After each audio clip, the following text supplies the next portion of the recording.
అందుకే నేను నిన్న కూడా welcome to news alerts. Telangana గడ్డపై తెలుగుదేశం పార్టీకి పునర్వైభవం వస్తుందని ఈ రోజు ఇక్కడికి వచ్చిన మిమ్మల్ని చూస్తుంటే తెలుస్తోందని ఏపీ సీఎం చంద్రబాబు పేర్కొన్నారు. తెలంగాణలో టీడీపీ అధికారానికి దూరమై 20 ఏళ్లు గడిచినా పార్టీ కార్యకర్తల్లో ఉత్సాహం తగ్గకపోగా రోజు రోజుకు పెరుగుతోందని చెప్పారు. తెలుగు రాష్ట్రాలు తనకు 2 కళ్ళు అని చంద్రబాబు మరోసారి ఉద్ఘాటించారు. ఈ మేరకు 4వసారి ముఖ్యమంత్రిగా బాధ్యతలు స్వీకరించిన తరువాత తొలిసారి హైదరాబాద్ కు వచ్చిన చంద్రబాబు ఆదివారం ఉదయం ఎన్టీఆర్ ట్రస్ట్ భవన్ కు వచ్చారు. ఏపీ సీఎం చంద్రబాబును టీడీపీ తెలంగాణ నేతలు ఘనంగా సన్మానించారు. అనంతరం టీడీపీ నేతలు, కార్యకర్తలు, అభిమానులను ఉద్దేశించి చంద్రబాబు మాట్లాడారు. అన్నదమ్ములు విడిపోతే చిన్న చిన్న సమస్యలు వస్తాయి, భావోద్వేగాలు ఉంటాయి. కానీ అది శాశ్వతంగా ఉండకూడదు. ఎప్పుడైనా అన్నదమ్ములు విడిపోయినా బయట వాళ్ళు మన మీదకి వస్తే మన ఇద్దరం ఒకటేనని చెప్పి నిరూపిస్తామన్నా కాదా అని మిమ్మల్ని అడుగుతున్నా. ఆ ఐకమత్యం ఇక్కడ ఉండాల్సిన అవసరం ఉంది. మన జాతి ఒకటే, తెలుగు జాతి. మనం మాట్లాడే భాష ఒకటే, తెలుగు భాష. భాషను కాపాడుకోవాలి, జాతి ప్రయోజనాలు పరిరక్షించుకోవాలి. 2 రాష్ట్రాలు కూడా బాగుపడాలి, ముందుకెళ్ళాలి. అదే తెలుగుదేశం పార్టీ ద్వేయం కూడా అవునా కాదా మీరే ఆలోచించుకోవాల్సిన అవసరం ఉంది. ఇంకొక పక్కన మీరు ఒకసారి చూస్తే 2 రాష్ట్రాలు విడిపోయిన తర్వాత, అన్నాదమ్ములు విడిపోయిన తర్వాత ఎవరి కుంపటి వాళ్ళదే. కష్టపడితే సుఖపడతారు, ఎక్కువ సంపాదించుకుంటే ఆనందంగా ఉంటారు. అయితే అదే సమయంలో ఏదైనా కలిసి పనిచేస్తే ఒక న్యూ ఎనర్జీ కూడా వస్తుంది. ఇద్దరు ఐకమత్యంగా ఉంటే ఐకమత్యం చాలా బలాన్ని ఇస్తుంది. ఒకప్పుడు 42 మంది ఎంపీలు ఉండేవాళ్ళు ఆంధ్ర రాష్ట్రంలో. దగ్గర ఒక 18 మందో 16 మందో రాజ్యసభ మెంబర్లు ఉండేవారు. ఇప్పుడు 2 రాష్ట్రాలు విడిపోయిన తర్వాత తగ్గిపోయినాయి. కానీ ఏ సమస్య వచ్చినా నేను ఒకటే చెప్తున్నాను, నాకు ఆంధ్రప్రదేశ్ అని తెలంగాణ కాకుండా 2 రాష్ట్రాల ప్రయోజనాలు, తెలుగు జాతి ప్రయోజనాలు కాపాడడానికి ముందరుంటాను. కొంతమంది ఆలోచిస్తున్నారు గొడవలు పెట్టుకుంటే సమస్యల పరిష్కారం అవుతాయని. గొడవలు పెట్టుకుంటే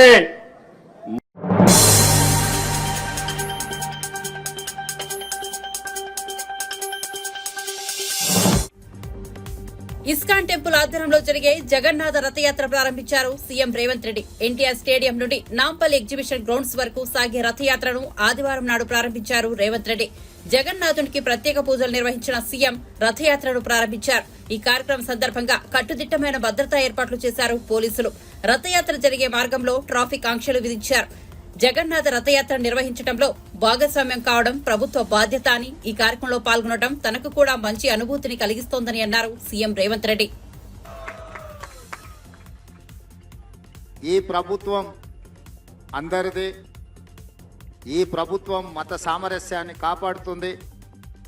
ఈ ప్రభుత్వం సర్వ మతాలకు స్వేచ్ఛ, వాళ్ళ భావజాలాన్ని ప్రజలకు వివరించుకోవడానికి అవకాశం, అదేవిధంగా భక్తులకు అవసరమైన వసతులు ఏర్పాట్లు చేయడం మా ప్రభుత్వం యొక్క బాధ్యతగా భావించడమే కాకుండా హరే కృష్ణకు సంబంధించి ఈరోజు ఈ శోభాయాత్రలో పాల్గొనడం నాకు కూడా ఒక మంచి అనుభూతి.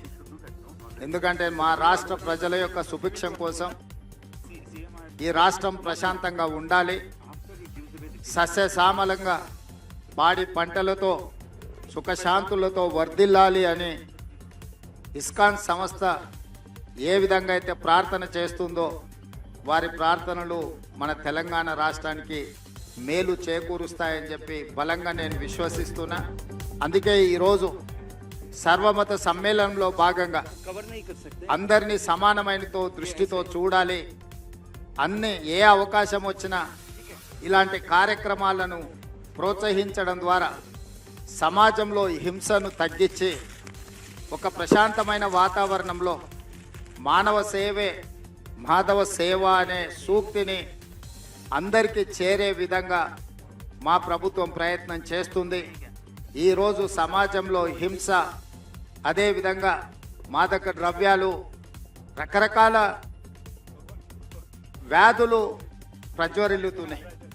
వీటన్నిటినీ నియంత్రించాలి అని అంటే ఇలాంటి కార్యక్రమాలు ఒక మంచి సందేశాన్ని ఇచ్చే సందర్భం అవసరమని ప్రభుత్వం భావించి నేనే స్వయంగా, నాతో పాటు మా రాజ్యసభ సభ్యులు అనిల్ కుమార్ యాదవ్ గారు, మా మాజీ పార్లమెంట్ సభ్యులు అంజన్ కుమార్ యాదవ్ గారు, అదేవిధంగా మా జిల్లా పార్టీ అధ్యక్షుడు రోహిన్ రెడ్డి గారు, మిగతా వాళ్ళందరూ కూడా ఈ కార్యక్రమంలో పాల్గొని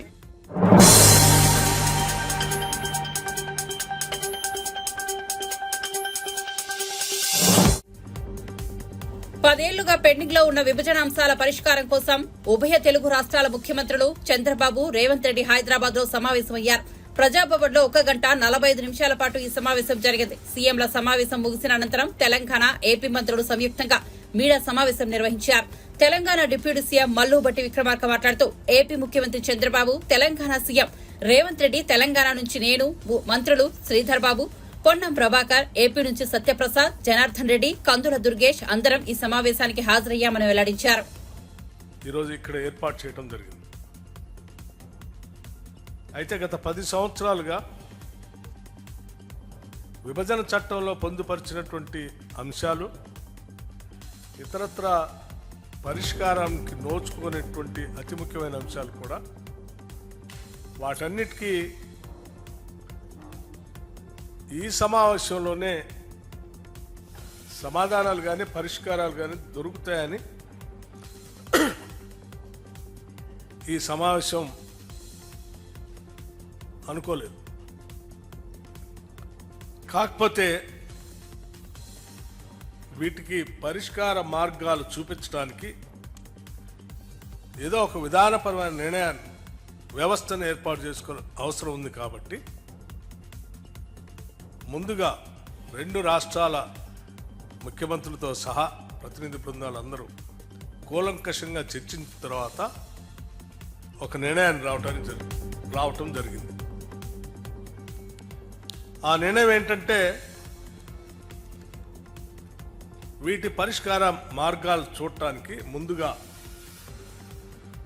ఉన్నత స్థాయి అధికారులతో కూడినటువంటి ఒక కమిటీని, 2 రాష్ట్రాలకు సంబంధించినటువంటి ఉన్నత స్థాయి అధికారులతో, అంటే చీఫ్ సెక్రటరీ స్థాయి అధికారితో సహా వారితో ఇంకొక 3 మెంబర్, ఈచ్ స్టేట్కి 3 మెంబర్స్ కలిపి ఒక కమిటీని వేసి కొద్ది రోజుల్లో, అంటే అనగా ఒక 2 వారాల లోపల సమావేశమై సాధ్యమైనంత వరకు వాళ్ళ స్థాయిలో పరిష్కారానికి వచ్చేటువంటి అంశాలని చర్చించి పరిష్కార మార్గాన్ని ఎత్తడం కోసం ఒక కమిటీ వేయాలని నిర్ణయించడం జరిగింది. ఈ ఉన్నత స్థాయి అధికారుల కమిటీ ద్వారా కూడా పరిష్కారం కానటువంటి అంశాలు ఏమైనా ఉంటే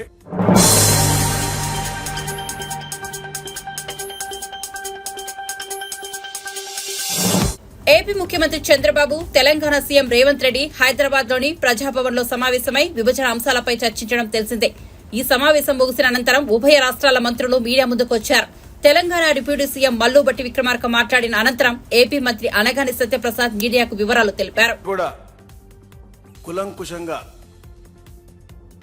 చర్చించి అందరు అడ్వైజులు తీసుకుని, ఎవరైతే మంత్రివర్యులు ఉన్నారో అలాగే అధికారులు ఎవరైతే ఉన్నారో అందరి కూడా సలహాలు సూచనలు తీసుకుని డిస్కస్ చేసి ఇవన్నీ కూడా, ఎందుకంటే మీ అందరికీ తెలుసు తెలంగాణ ఒక ఉద్యమంతో, ఒక నిధులు విధులు కేటాయింపులతో ఏర్పాటైంది, అంటే దాని మీద ఉద్యమం చేసి ఏర్పాటైంది. అలాగే ఆంధ్రప్రదేశ్ అభివృద్ధి, వారి యొక్క సెంటిమెంట్లు కూడా చాలా పరిణామం తీసుకుని ఎవరు యొక్క మనోభావాలు దెబ్బతినకూడదు, అందరి యొక్క భావోద్వేగాలన్నీ కూడా పరిణామం తీసుకుని మనం ఇవన్నీ కూడా ఫుల్ఫిల్ చేసుకోవాలని చెప్పేసి ఒక లక్ష్యంతో ఏదైతే రీఆర్గనైజేషన్ యాక్ట్లో ఉన్న ప్రతి ఒక్క అంశం కూడా పూర్తిగా చర్చలతోనే అది సానుకూలంగా సత్వరంగా పరిష్కరించాలన్న లక్ష్యంతోనే ఈ యొక్క ఆఫీసర్స్ కమిటీ ఏర్పాటు చేయడం కానీ, దాని తర్వాత మినిస్టర్స్ కమిటీ ఏర్పాటు చేయడం కానీ, తర్వాత ముఖ్యమంత్రులు కూడా అన్ని విషయాలు కూడా నాట్ ఓన్లీ రీఆర్గనైజేషన్ యాక్ట్, అది కాకుండా కూడా రాబోయే రోజుల్లో కూడా మంచి వాతావరణం క్రియేట్ చేసే విధంగా ముఖ్యమంత్రులు కూడా ఫ్రీక్వెంట్గా కలుద్దాం అని చెప్పి ఒక ఆలోచన ముందు రావడం నిజంగా చాలా ఆనందదాయకం. అలాగే మరి ముఖ్యంగా ఎలా అయితే గౌరవనీయులు బట్టి విక్రమార్క చెప్పారో, తెలంగాణ రాష్ట్రం ఏర్పడిన తర్వాత డ్రగ్స్ ఫ్రీ స్టేట్గా చేయాలని చెప్పేసి తపనతో పనిచేస్తూ ఉన్నారు. దాని మీద కూడా సుదీర్ఘంగా చర్చించి, ఏదైతే అక్కడ ప్రభుత్వం ఏర్పడిన తర్వాత ఒక సబ్ కమిటీ మేము వేసుకోవడం జరిగింది 6 మంత్రులతో. ఎందుకంటే అక్కడ మా దగ్గర కూడా స్కూల్ బ్యాగుల్లో, అంటే 8th క్లాస్ చదువుకునే స్కూల్ బ్యాగుల్లో కూడా మనకి గంజాయి దొరికే పరిస్థితి మాకు అక్కడ రాష్ట్రంలో ఉంది. కాబట్టి ఎడ్యుకేషన్ మినిస్టర్ కానీ, గౌరవ హోమ్ మినిస్టర్ కానీ, అలాగే ట్రైబల్ వెల్ఫేర్ మినిస్టర్ కానీ, ట్రాన్స్పోర్ట్ మినిస్టర్ అందరూ కూడా వేసుకుని మేము సబ్ కమిటీ ఏర్పాటు చేయడం, వారి మీటింగ్ కూడా జరగడం జరిగింది. సో అక్కడ ఉన్నటువంటి ఈ యొక్క డ్రగ్ కల్చర్ని ఇక్కడ ఉన్నటువంటి డ్రగ్ కల్చర్కి లింక్ ఉంది. ఎందుకంటే అక్కడ ఉత్పత్తి అయ్యి ఇక్కడికి ఎక్కువగా వస్తుందని చెప్పేసి ఇక్కడ ముఖ్యమంత్రి గారు చాలా కన్సర్న్గా ఉన్నారు. కాబట్టి ఒక జాయింట్గా ఒక 2 అధికారులను అడిషనల్ డీజీపీ స్థాయి అధికారులను వేయటం, డ్రగ్స్ని పూర్తిగా అరికట్టి తెలుగు జాతిని కాపాడని లక్ష్యంతో అది కూడా చేయడం జరిగింది. ఇవన్నీ కూడా రాబోయే రోజులు, అంటే ఒక టైం లైన్ పెట్టుకున్నాం. 2 వారాల్లో తప్పకుండా ఇరు ముఖ్యమంత్రులు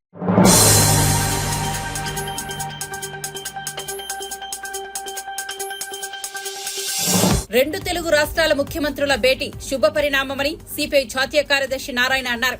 కమిటీల ద్వారా విభజన సమస్యలు పరిష్కరించుకోవాలనే వారి నిర్ణయానికి సిపిఐ మద్దతు తెలుపుతోందని చెప్పారు. తెలుగు రాష్ట్రాలకు కేంద్రం నుంచి రావాల్సిన ప్రయోజనాలను తెచ్చేలా ఆంధ్ర, తెలంగాణ ముఖ్యమంత్రులు పనిచేయాలని కోరారు. కాలంలో వచ్చినటువంటి బిల్లు కదా అవి, దాన్ని మార్చాలంటే ఎవరైనా అసలు బ్రిటిష్ వాళ్ళు మనకి ఏమనుకుంటారు, ప్రత్యేకంగా చట్టాన్ని రాజద్రోహం. ఇప్పుడేమైనా పేరు మార్చి దేశద్రోహం అని పెట్టారు. అంటే యాక్ట్లో అన్నీ ఒకటే, సెక్స్ అంతా పేరు మార్చారు. పౌర హక్కులు వాళ్ళకి కేవలం బెయిలబుల్ కేసులు కావు. 2 వరకు పెట్టేసి ఏ కేసు అయినా సరే 2 ఏళ్ళకి పైన సెట్ చేసేస్తున్నారు. ఫైన్స్ కూడా పెంచారు. బిల్స్ మరి ప్రభుత్వం చేసే చట్టాలను నిరసించే హక్కు ఉన్నగా నిరసించడానికి వీలు లేకుండా మీరు చేసేటువంటి చట్టాలను పేరుకేమో బ్రిటిష్ వాళ్ళు అంటున్నారు. కానీ దాంట్లో అన్యాయం చేస్తున్నారు. బ్రిటిష్ వాళ్ళు ఏది ఉందనుకుంటే మరి బిల్డింగ్ని పడగొట్టండి. బ్రిటిష్ వాళ్ళు కట్టేటువంటి బాక్రాంగ్ అనుకోండి, ఇవన్నీ పడగొట్టండి. ఇది కేవలం సెంటిమెంట్స్ ఉపయోగించి ప్రజలకు వ్యతిరేకంగా చేస్తుంది పని. మేము దాన్ని తీవ్రంగా ఖండిస్తున్నాం. దేశం మొత్తం మీదుగా ఇప్పుడు ప్రతిపక్ష పార్టీ ఐక్యత పెరిగింది, భవిష్యత్తు కూడా ఇంకా పెరుగుతుంది. పెరిగి ప్రభుత్వ వ్యతిరేక విధానం గట్టిగా ఫైట్ చేయాల్సిందే. ఇప్పుడు రేవంత్ రెడ్డి వచ్చాడు, కాంగ్రెస్ పార్టీ నాయకుడు, చంద్రబాబు నాయుడు వచ్చాడు. మళ్ళా వీళ్ళిద్దరికీ సెంటిమెంట్స్ ఉంటాయని నేను అనుకోను. They about sentiments. Chandrababu Naidu కానీ రేవంత్ రెడ్డి పాలిటిషియన్స్. ఇప్పుడు వాళ్ళు మంచిది నిన్న కలిసి మాట్లాడుకున్నారు, వివరాలు ఇంకా తెలియదు. అంటే ఒక కలిసి కూర్చొని మాట్లాడమే ఒక మంచి అంశంగా మేము పరిశీలిస్తున్నాం. నేను స్వాగతం పలుకుతున్నాం. నేను ఎమ్మెల్యేగా పరిష్కారం చేసుకునే డిసిషన్కి సిపిఐ పూర్తి తోడ్పాటు ఉంటుంది. అబ్నార్మల్ ఏమైనా ఉంటే మేము చెప్తాం, ఓపెన్గా చెప్తాం. అటు ఐపీఎస్ ఐఏఎస్ ఆఫీసర్లు ఎక్కడ పోయినా మీకుంటే విలువ మీకుంటుంది. ఎందుకు గవర్నమెంట్ మాన్యత పనిష్మెంట్ గురవుతున్నారు?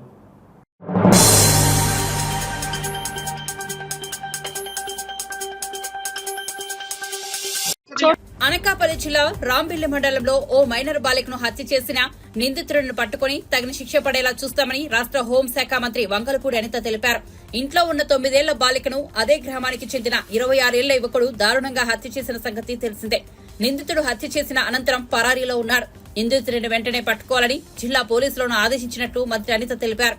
సంఘటనపై CM Chandrababu Naidu, deputy CM Pavan Kalyan, మంత్రి నారా లోకేష్ తనను అడిగి వివరాలు తెలుసుకున్నట్లు ఆమె వివరించారు. బాధిత కుటుంబానికి ప్రభుత్వ పరంగా అవసరమైన సాయాన్ని అందిస్తామని అనిత హామీ ఇచ్చారు. దానికి సంబంధించి ఇంచుమించుగా 18 పేజీల వాంగ్మూలం కూడా ఇంచుమించు వాంగ్మూలం ఒక లెటర్ కూడా పెట్టున్నాడు అక్కడ. అతనైతే ఇప్పుడు మనకి పరారిలో ఉన్నాడు. ఎట్టి పరిస్థితుల్లోని కూడా పోలీస్ డిపార్ట్మెంట్ అంతా కూడా సుమారుగా 8-9 బృందాలు కూడా ఏర్పాటు చేయడం జరిగింది. అన్ని బృందాలు కూడా ఈ రోజు అతనికి పట్టుకోవడానికి ప్రయత్నం కాదు, ఎట్టి పరిస్థితులు పట్టుకొని తీరుతాయి. ఎందుకంటే ఎవరు చట్టం ముందు ఎవరు కూడా తప్పించుకునే పరిస్థితికి లేదు. డెఫినెట్ గా ఎవడైతే హత్య చేశాడో అతన్ని ఇమీడియట్ గా మేము పట్టుకునే ప్రయత్నం కాదు, పట్టుకొని తీరుతాం. డిపార్ట్మెంట్ వాళ్ళకి కూడా చాలా క్లియర్ ఇన్స్ట్రక్షన్స్ వెళ్ళి చంద్రబాబు నాయుడు గారు, లోకేష్ బాబు గారు, పవన్ కళ్యాణ్ గారు కూడా దీని మీద ఆరా తీయడం జరిగింది, నాతో మాట్లాడడం జరిగింది. డెఫినెట్ గా ఎట్టి పరిస్థితుల్లోని నిందితుడు ఎవరైతే ఉన్నాడో అతి తొందరగా వీలైతే ఈ రోజు రేపట్లోనే నిందితుడిని పట్టుకొని అరెస్ట్ చేసే పరిస్థితి కనిపిస్తుంది. బెయిల్ మీద నుండి బయటకు వచ్చిన తర్వాత కూడా పోలీసులకి కొన్నిసార్లు వెనక పడుతున్నారని చెప్పేసి ఫిర్యాదు చేయడం జరిగింది, అయినా సరే పట్టించుకోలేదు. లేదమ్మా, కంపల్సరీగా నిజంగా అదే గనక జరిగితే, నిజంగా అమ్మాయి దగ్గర నుంచి కంప్లైంట్ వెళ్ళి ఆ పోలీసులు కనుక పట్టించుకోలేదన్న సంగతి తెలిస్తే డెఫినెట్ గా ఏ పోలీస్ అయితే ఆ పోలీస్ మీద చర్యలు తీసుకుంటాం. అందులో అక్కడెక్కడ కూడా బ్యాక్ స్టెప్ వేసే పరిస్థితి లేదు. కానీ మాకు వచ్చిన ఇన్ఫర్మేషన్ ఏంటంటే అటువంటి పరిస్థితి ఏమీ లేదు. చాలా ఆఫ్ సడన్ వచ్చి అతను హత్య చేసి వెళ్ళాడు అన్నది మాకు వచ్చిన ఇన్ఫర్మేషన్. గత కొన్ని రోజుల నుంచి కూడా మళ్ళీ ఫాలో అవుతున్నాడు అని చెప్పి. లేదమ్మా, నిజంగానే వాళ్ళ బ్రదర్ కూడా చాలా ఇనిషియేషన్ తీసుకున్నాడు. ఇంతకు ముందు కూడా తను బెంగళూరులో పనిచేసేవాడు. ఇనిషియేషన్ తీసుకుని ఈ అబ్బాయి ఇంచుమించి 26 సంవత్సరాలు, ఆ అమ్మాయిది చూస్తే 13 సంవత్సరాల వయసు. అవతల నిందితుడు ఎవరైతే ఉన్నాడో ఆ అబ్బాయిది కూడా 26-27 సంవత్సరాల వయసు. సో ఈ సిచ్యువేషన్స్ లోనే వాళ్ళ అన్నయ్యకి చాలా సేఫ్ గార్డ్ చేశాడు. కానీ దురదృష్టంతో అమ్మాయిని కాపాడుకోలేకపోయారు. కానీ ఎట్టి పరిస్థితుల్లో నిందితుని అయితే డెఫినెట్ గా పట్టుకున్నాం. కంపల్సరీగా చంద్రబాబు నాయుడు గారితో మాట్లాడతాం. ఇటువంటి పరిస్థితుల్లో అమ్మాయి చిన్నపిల్ల, మైనర్ బాలిక, ఆ అమ్మాయికి ప్రభుత్వం నుంచి అందాల్సిన సహాయ సహకారాలన్నీ కూడా అందిస్తాం మా కుటుంబానికి.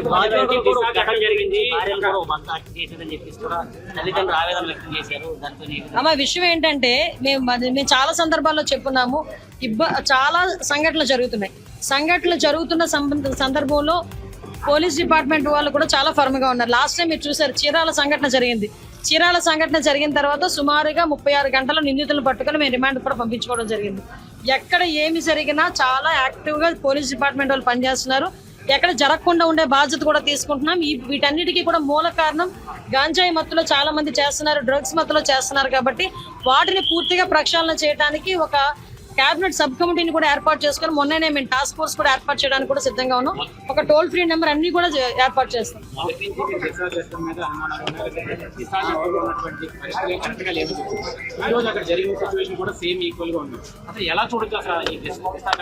దిశ చట్టమే లేదండి. చట్టం లేని దాని గురించి మీరు మాట్లాడుకోవడం అనవసరం. ఫస్ట్ థింగ్, దిశ చట్టం అనేది లేదు కాబట్టి దిశ చట్టం గురించి మాట్లాడుకోవాల్సిన అవసరం లేదు. ఇప్పుడున్న చట్టాలని బలోపేతం చేసుకుని మనం ఫర్దర్ గా ఎటువంటి ఇబ్బంది లేకుండా చేసుకునే బాధ్యత తీసుకుంటాం. న్యాయ నిపుణుల సలహాలు కూడా మేము తీసుకుంటాం.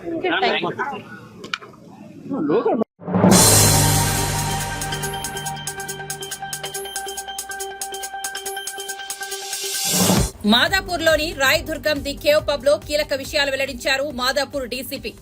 డ్రగ్స్ కేసులో పట్టుబడిన వారిలో మొత్తం 24 మందికి పాజిటివ్ అని తేలింది. వీరిలో 24 మందిలో ప్రముఖులు ఉన్నారన్నారు డీసీపీ. పబ్ లోని డీజేలతో కలిసి నిర్వాహకులు డ్రగ్స్ అమ్మినట్లు గుర్తించామన్నారు. ప్రస్తుతం పబ్ ఓనర్లు 4 పరారీలో ఉన్నారు. వారిపై కేసు బుక్ చేశామన్నారు డీసీపీ. అన్ని సాక్ష్యాలు సేకరిస్తున్నాం. డ్రగ్స్ ఎక్కడి నుంచి వచ్చాయి, ఎవరు సప్లై చేస్తున్నారని వివరాలు ఆరా తీస్తున్నామన్నారు. డ్రగ్స్ పై ప్రతి ఒక్కరికి అవగాహన కల్పిస్తామన్నారు మాదాపూర్ డీసీపీ. స్కూళ్లు, కార్పొరేట్ సంస్థలు డ్రగ్స్ పై అవగాహన కార్యక్రమాలు నిర్వహించాలని సూచించారు. డ్రగ్స్ అమ్మినా, వినియోగించినా కఠిన చర్యలు తప్పవన్నారు DCP. The cave pub manager Shekhar ను అదుపులోకి తీసుకున్నాం. ఎన్డీపీఎస్ సెక్షన్ కింద కేసు నమోదు చేశామన్నారు. మత్తు పదార్థాలు బయట నుంచి తీసుకుని పబ్ లోకి ఎంటర్ అయ్యారని చెప్పారు. సోషల్ మీడియాలో ప్రచారం ద్వారా అందరూ పబ్ లో గ్యాదర్ అయ్యారని అన్నారు. ప్లే చేయడం జరుగుతుంది. దాంట్లో కన్సంప్షన్ చేసిన వాళ్ళకి ప్రత్యేకంగా స్పెషల్ ఇన్వైట్ చేసి వాళ్ళని పిలుచుకోవడం జరిగింది. ఈ ఆర్గనైజర్ వచ్చేసి R Shekhar Kumar, is the manager of the pub. అతని మీద కూడా కేసు చేయడం జరిగింది. అండ్ దీనికి ప్రత్యేకంగా డీజే ఆపరేటర్ని అబ్దుల్లా అయూబ్ అలియాస్ ఫౌజన్ అనే ఇతన్ని బెంగళూరు నుంచి పిలిపించుకోవడం జరిగింది. సో ఇట్లా రెగ్యులర్గా వీళ్ళు చేస్తున్నారు. ఈ 24 మెంబర్స్లో లిస్ట్ను కూడా మీకు ఇచ్చాము. దీంట్లో టీసీఎస్, అమెజాన్ అలాంటి కంపెనీలో వర్క్ చేసే పర్సన్స్లు ఉన్నారు, స్టూడెంట్స్లు కూడా ఉన్నారు, అండ్ బిజినెస్ పీపుల్ ఉన్నారు. వీళ్ళకి ప్రత్యేకంగా ఇన్వైట్ పంపించి ఈ ఒకటి పార్టీ ఏర్పడడం జరిగింది. సో వీళ్ళని స్టూడెంట్స్లు వాళ్ళ పేరెంట్స్ని తీసుకొని కౌన్సిలింగ్ చేయడం జరుగుతుంది. వీళ్ళందరి మీదే కన్జంప్షన్ కింద ఎన్డీపీఎస్ యాక్ట్ అప్రాప్రియేట్ సెక్షన్స్ కింద కేసు చేయడం జరిగింది. సో ఈ ఎంటైర్ చైన్ ఎక్కడి నుంచి వాళ్ళకి దొరికింది, అలాగే ఎక్కడ కన్జ్యూమ్ అయింది, అలాగే ఇక్కడికి వచ్చేసి వాళ్ళు ఈ పార్టీ చేసుకోవడం అన్ని ఎవిడెన్స్ కూడా కలెక్ట్ చేస్తున్నాం. దీనికి ఎవరెవరు ఇన్వాల్వ్ అయ్యారు వాళ్ళందరినీ కూడా బుక్ చేయడం జరుగుతుంది. 4 పబ్ ఓనర్స్, ఇంకా 3 ఒకరి మీద బుక్ చేసాము, ఒకరిని అదుపును కూడా తీసుకున్నాము, ఇంకా 3 వెతుకుతున్నాము. అపీల్ టు జనరల్ పబ్లిక్ ఏదంటే ఇలాంటి పార్టీస్కి పేరెంట్స్ వాళ్ళ పిల్లల్ని పంపకముందు ఖచ్చితంగా అది తెలుసుకోవాల్సి వస్తుంది. ఆ బాధ్యత వాళ్ళు కూడా ఉంటుంది. అలాగే ఈ కార్పొరేట్ ఆఫీస్ నుండి కూడా they have to take awareness programmes, especially ఇలాంటి అమెజాన్, టీసీఎస్ అలాంటి కంపెనీస్లో వర్క్ చేసే వాళ్ళు కూడా దీనికి పాల్గొన్నారు.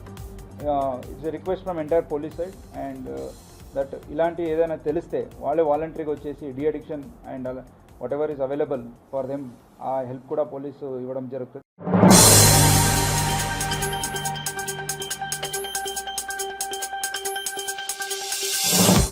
బీజేపీకు పార్లమెంటులో కేసీఆర్ అనేక అంశాల్లో మద్దతు ఇచ్చారని మంత్రి జూపల్లి కృష్ణారావు విమర్శించారు.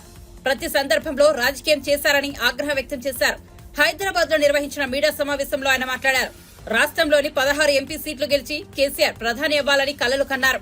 ఆయనే మంచిగా పరిపాలిస్తే కాంగ్రెస్ కు ప్రజలు ఎందుకు అధికారం ఇచ్చారు? ప్రజలు ఎక్కడైనా తప్పు చేశారా? ఇచ్చిన హామీలను కేసీఆర్ అమలు చేశారా? దళితుడిని సీఎం చేస్తారని కేసీఆర్ సీఎం అయ్యారు. రాహుల్ గాంధీని విమర్శించే అర్హత బీఆర్ఎస్ నేతలకు ఉందా? విలువలు, నిజాయితీ లేని పార్టీ బీఆర్ఎస్. పార్లమెంట్ ఎన్నికల్లో ఆ పార్టీ చాలా నియోజకవర్గాల్లో డిపాజిట్ కోల్పోయిందని జూపల్లి కృష్ణారావు అన్నారు. ఎన్ని స్కీమ్స్ అంటే దళితుల మోసం చేయడం, 3 కలుపు ఇంకా చాలా మంది మళ్ళీ అదే పాడిన పాట అన్నట్టుగా కిందకు వస్తుంది. అందుకనే ఇలా 20% అంటే పార్లమెంట్లో 20% వచ్చిన మాట్లాడుతున్నది రాష్ట్రం గురించి, కాంగ్రెస్ పార్టీ గురించి. రెండవది, నువ్వు 20% జాతీయ స్థాయిలో మాట్లాడుతూ ఉన్నావు, నీవు అభినందించాలి. అంటే ఇన్ని భిన్నత్వంలో ఏకత్వం, ఎట్లయితే భిన్నత్వంలో ఏకత్వం ఉందో, వివిధ కులాలు, వివిధ మతాలు ఎన్ని ఉన్నా కూడా ఇలా భారతదేశం ఈ స్థాయిలో ఉందన్నప్పుడు మనం అభినందించాలి. సిమిలర్గా ఇన్ని పార్టీలు ఉన్నా కూడా ఏ పార్టీని కూడా కాకుండా అన్ని పార్టీలు చిన్న చిన్నగా అన్ని పార్టీలు కలిసి ఇండియాని కూటమి పెట్టి ప్రజాస్వామ్యబద్ధంగా పరిపాలన జరగట్లేదు కింద ఒక తాడిపై కొంచెం నేనే ఉండాలి, నా పార్టీ ఉండాలి, నీళ్ళే కాలు చేసి రాష్ట్రంలో ఒక బీఆర్ఎస్ పార్టీ ఇంకొక పార్టీ ఉండొద్దనే కింద మీరు ప్రయత్నించినావు కదా. కాంగ్రెస్ పార్టీ రాకుండా అర్పాటు చేస్తుంది కదా. అదే ప్రధానమంత్రి పదవి కాళ్ళగాడికి వచ్చినా వద్దన్నారు. సోనియా గాంధీ అయినా రాహుల్ గాంధీ అయినా 2 పర్యాయాలు. అంటే నక్కకు నాగలోకంతో భేదం ఉంది. ఈ నిరంజన్ రెడ్డి నీతులు వల్లిస్తే మరి ఎక్కడ పోయి నువ్వు? ఒకనాడు నువ్వు తెలంగాణ ఉద్యమకారుడు చెప్పుకున్నాడు, నీకు డిపాజిట్ పోయింది 2004లో. డిపాజిట్ రాదా 2004లో ఉద్యమం చేస్తే? అసలు అంటే విలువలు లేవు, నిజాయితీ లేదు, ఒక మాట పైన నిలబడే తత్వం కాదు, మనసు కాదు. మరి నువ్వు కేసీఆర్కు కుడిభుజం, అనుంగు అనుసరుడు, గొప్ప మేధావిని నీవు, నీ పాసు. అయినా మళ్ళీ ఎందుకు ఓడిపోయినా 27 ఓటుతోటి? ఒకసారి వెనక్కి తిరిగి చూసుకోవాలి కదా. ఒకరిని వేలు పెట్టి చూపించే ముందు చూసుకునే కార్యక్రమం చేయాలి కదా. మరి మొన్న 20% 10% గురించి మాట్లాడుతున్నాం.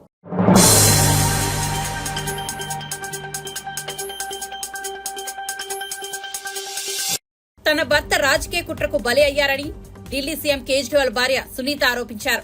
టీడీపీ ఎంపీ మాగుంట శ్రీనివాసరెడ్డి ఇచ్చిన స్టేట్మెంట్ ఆధారంగా కేజ్రీవాల్ ను అరెస్ట్ చేశారు. తన కొడుకు రాఘవ్ను కాపాడుకునేందుకు శ్రీనివాసులు తప్పుడు స్టేట్మెంట్ ఇచ్చారని పేర్కొన్నారు. राघव मगुंटा को गिरफ्तार कर लिया, फिर से एमएसआर के और बयान लिए गए, मगर वो अपना पहले वाला बयान ही दोहराते रहे क्योंकि वही सच था और उनके बेटे राघव रेड्डी की बेल खारिज होती रही। इस दौरान सदमे से राघव की पत्नी यानी एमएसआर की पुत्रवधू ने आत्महत्या करने की कोशिश की और उनकी बूढ़ी मां बहुत बीमार हो गई। इन सबको देखते हुए बेटे के लिए बाप भी टूट गया। 17 जुलाई 2023 को पिता एमएसआर ने ईडी में अपना बयान बदल दिया। उन्होंने अब कहा, 16 मार्च 2021 को मैं केजरीवाल जी से मिलने गया था। मुश्किल से 4-5 मिनट मुलाकात हुई। वहीं 10-12 लोग बैठे थे। मेरे कमरे में घुसते ही केजरीवाल जी ने मुझसे कहा कि दिल्ली में आप शराब का काम शुरू करो, बदले में आम आदमी पार्टी को 100 करोड़ रुपए दे दीजिए। केजरीवाल जी से ये मेरी पहली और आखिरी मुलाकात थी। इस बयान के बाद अगले ही दिन एमएसआर के बेटे राघव रेड्डी को ईडी ने बेल दिलवा दी। जाहिर है कि एमएसआर का यह बयान झूठा है। वे खुद कह रहे हैं कि यह उनकी केजरीवाल जी से पहली और आखिरी मुलाकात थी। 10-12 लोग वहां बैठे थे। अगर किसी को किसी से पैसे मांगने भी थे तो वह क्या कोई किसी अजनबी से पहली मुलाकात में ही 10-12 लोगों के सामने इस तरह पैसे मांग लेगा? जाहिर है कि एमएसआर के बेटे और परिवार को 5 महीने बुरी तरह प्रताड़ित किया गया। इसीलिए एमएसआर ने अपने बेटे को बचाने के लिए झूठा बयान दिया और इस बयान को देने के बाद 2 दिन में ही एमएसआर के बेटे को बेल मिल जाती है। इन सब बयानों से एक बात तो साफ हो गई कि अपने बेटे को जेल से निकलवाने के लिए एमएसआर ने झूठा बयान दिया। कोर्ट ने भी केजरीवाल जी को बेल देते हुए यही माना कि ईडी ने बेल का लॉलीपॉप देकर बयान लिया बिना किसी सबूत के। आपके बेटे केजरीवाल जी को एक गहरे राजनीतिक षड्यंत्र का शिकार बनाया गया है। वो एक सामान्य पढ़े लिखे देशभक्त और कट्टर ईमानदार व्यक्ति हैं। यदि आज आप उनके साथ खड़े नहीं हुए तो इस देश में पढ़े लिखे ईमानदार लोग कभी राजनीति में नहीं आएंगे। क्या मोदी जी केजरीवाल जी के साथ ठीक कर रहे हैं? इस वीडियो को ज्यादा से ज्यादा शेयर करें ताकि देश को पता चल सके कि मोदी जी कैसे ईडी सीबीआई के जरिए एक गहरे राजनीतिक षड्यंत्र के तहत आपके केजरीवाल और आम आदमी पार्टी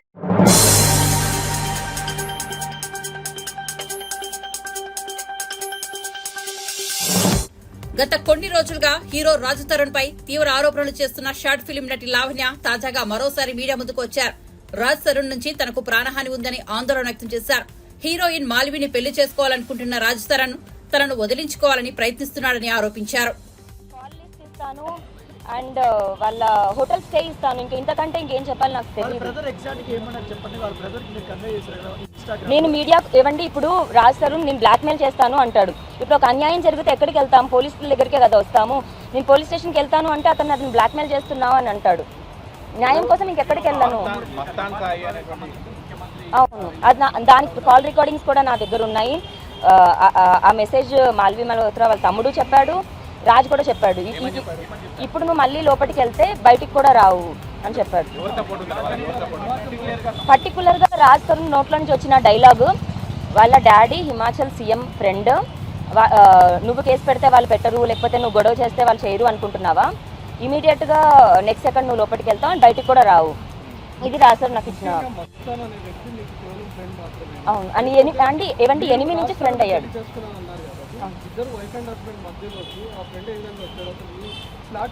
ఏవండి అగైన్ మళ్ళీ మీకు చెప్తున్నాను, మేము ఒక పార్టీకి వెళ్ళినప్పుడు ఆ పార్టీలో జరిగిన ఒక మైండ్ గేమ్ గొడవ నుంచి ఒక ఫియర్ వల్ల మాత్రమే నా డివైజెస్లో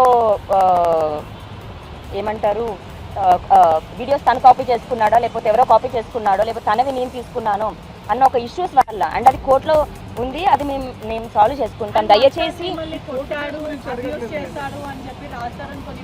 అవును అవును అవి నేను చెప్తాను, అది కొట్టడం ఇది కాదు. సో గుంటూరు నేను వెళ్ళినప్పుడు వాళ్ళ చెల్లి పెళ్ళికి వెళ్ళామండి. రాజ్ తరుణ్ నన్ను ఇన్వైట్ చేశాడు అండ్ మస్తాన్. అండ్ రాజ్ తరుణ్ ఏదైతే చెప్తున్నాడో అతను ఉండగా మేము ఇంట్లో రూమ్లో ఉన్నాము అన్నది చాలా తప్పు. ఎప్పుడు ఏ రోజు కూడా నేను మస్తాన్ అలా కపుల్లాగా కలవడం అన్నది జరగలేదు. ఈవెన్ నా ఫ్రెండ్స్ కానీ రాజ్ తరుణ్ కానీ ఉన్నప్పుడే అతను వచ్చేవాడు. ఇప్పుడు ఇన్విటేషన్ వచ్చి వాళ్ళ చెల్లి పెళ్ళికి అని ఇన్విటేషన్ ఇచ్చాడు. నేను గుంటూరు పెళ్ళికి వెళ్ళాము. అతనికి వాళ్ళు పీపుల్ నేను వాళ్ళ చెల్లి పెళ్ళి చెడగొట్టడానికి వస్తున్నాను అనుకొని ఒక ఫియర్లో మాకైన గొడవకి నేను వెళ్ళి కంప్లైంట్ ఇచ్చాను. నా ఫ్రెండ్ అండి, మ్యూచువల్ ఫ్రెండ్. సో ఏవండి వరలక్ష్మి టిఫిన్స్ కేసులో అతను A11 ఉన్నాడు, నేను A9 ఉన్నాడు, నేను A11 ఉన్నాను. మేము ఆ కేసు గురించి మాట్లాడడానికి మాత్రమే మా ఫైట్ లీగల్ది మాత్రమే. ఇప్పుడు అతను రీజన్ చూపించి అంటే నాతో ఎవరు మాట్లాడకూడదండి. ఇప్పుడు నాతో డ్రైవర్ మాట్లాడినా డ్రైవర్తో ఉన్నట్టే. ఇంకా ఇప్పుడు చూపించాలనుకుంటే ఇంకేం చేయాలి, లేదంటే మీరు మస్తాన్తో మాట్లాడండి. ఏవండి రాజ్ తరుణ్ నాతో డైరెక్ట్గా చెప్పాడు, నువ్వు మీడియాకి వీళ్ళు వెళ్తా అంటే నేను నీకు ఎంత యాంటీ అవుతాను, ఎంత చేయగలను నీకు చూపిస్తాను, నువ్వు మనం కూర్చొని మాట్లాడదామంటే ఇల్లు రాసిస్తాను, మెయింటెనెన్స్ ఇస్తాను, లేదు అంటే నీకేం చేయాలో చూపిస్తాను అన్నాడు. నేను ఇల్లు కోసమో డబ్బుల కోసమో అయితే మరి సైలెంట్గా చేసి ఇక్కడ ఈ పొజిషన్లో నుంచిన దాన్ని అయితే కాదు. అదే అండి అవును చెప్తూ అవును కదా. అవును నిజంగా ఉన్నాయా డెఫినెట్గా ఉంది. అండ్ అతను అఫేర్సే ప్రాబ్లం అయ్యి ఉంటే నేను ఈ పని అప్పుడే చేసేదాన్ని, 10 ఏళ్ళు వెయిట్ చేసేదాన్ని కాదు. కొన్ని డబ్బుల కోసం అయితే కూడా 10 ఏళ్ళు వెయిట్ చేసేదాన్ని కాదు. ఇప్పటి వరకు కూడా ఇప్పుడు నా అకౌంట్లో కూడా 100 రూపీస్ ఉంటాయండి. అతను నాకు ఇచ్చే మనీ ఇంటి ఎక్స్పెన్సెస్ అండ్ సర్వైవల్ కోసం మాత్రమే. చాలా మటుకు డబ్బులు ఇచ్చాను అని రాస్తారని చెప్తున్నాడు. ఎవ్రీథింగ్ తను ఏం ప్రొఫెషనల్ గా ఏ పని చెయ్యదు, జస్ట్ నేను చాలా డబ్బుల వరకు ఖర్చు పెట్టాను, ఈజ్ మనీ మైండెడ్ అని అంటున్నాడు. ఇప్పుడు అబ్బాయి బయటికి వెళ్ళి పని చేస్తే అమ్మాయి ఇంట్లో నేను చేయాల్సిన దానికంటే ఎక్కువ గొడ్డు చాకరీ చేశాను. ఆ వర్డ్ వాడాలంటే 15 కుక్కలు అండి. ఒక కుక్క తర్వాత ఒక కుక్క 15 కుక్కలు తీసుకొచ్చాడు. అతన్ని నేను ఎంత యాక్సెప్ట్ చేశానంటే అతను ఏం చేసినా సరే యాక్సెప్ట్ చేసి అంత చేశాను.